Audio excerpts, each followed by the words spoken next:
Bismillahirrahmanirrahim. Assalamualaikum warahmatullahi wabarakatuh. Saya Ainur Rahmawati dari Fakultas Keguruan dan Ilmu Pendidikan, Program Studi Pendidikan Guru Sekolah Dasar. Di sini saya akan menjelaskan studi diagnosis kesulitan belajar siswa SD dalam kegiatan pembelajaran jarak jauh atau PJJ dengan mata kuliah Psikologi Pendidikan, dosen pengampu Bu Wiworo Retnadi, MPD. Yang pertama yaitu kesulitan belajar peserta didik SD dalam kegiatan PJJ atau pembelajaran jarak jauh. Pada saat ini, Indonesia sedang dihadapi dengan kondisi datangnya wabah penyakit. Dalam situasi saat ini, salah satu yang terdampak yaitu kegiatan belajar dan mengajar. Lalu ditetapkanlah pembelajaran jarak jauh atau daring. Dan pastinya ada kesulitan bagi peserta didik, karena peserta didik tidak bertemu dengan gurunya secara langsung. Dan orang tua memiliki peran penting dalam pembelajaran daring ini. Kesulitan belajar peserta didik merupakan hal yang lumrah.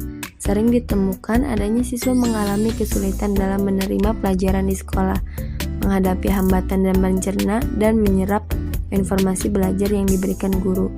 Kondisi ini akan berdampak kurang bagus terhadap kemajuan belajar anak. Yang kedua, faktor-faktor yang menyebabkan kesulitan belajar peserta didik SD. Banyak sekali penyebab siswa mengalami kesulitan dalam mengikuti pembelajaran jarak jauh dan dapat dikelompokkan menjadi dua faktor penyebab, yaitu faktor internal dan faktor eksternal.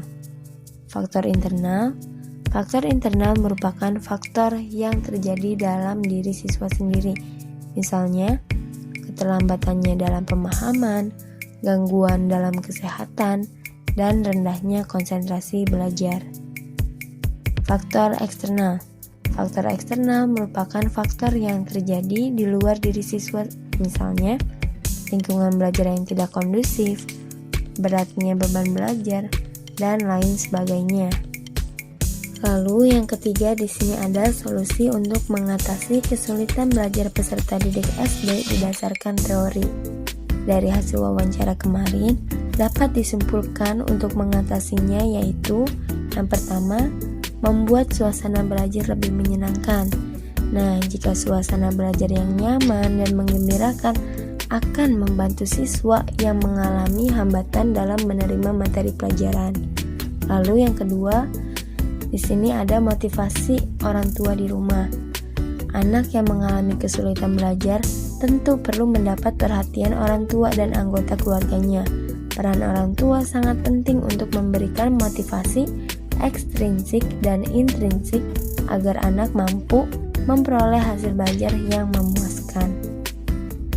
Kesimpulan yang saya dapat, 1. Dalam pembelajaran jarak jauh ini tentu banyak kekurangannya, seperti kesulitan peserta didik dalam belajar di rumah. 2. Adapun faktor-faktor yang mempengaruhinya, yaitu faktor internal, faktor yang disebabkan dari dalam diri siswa, dan faktor eksternal, faktor yang disebabkan dari luar diri siswa. 3. Upaya-upaya yang dilakukan yaitu dengan membuat suasana belajar lebih menyenangkan dan motivasi orang tua di rumah. Cukup sekian dari saya, kurang lebihnya mohon maaf. Akhirul kalam, wassalamualaikum warahmatullahi wabarakatuh.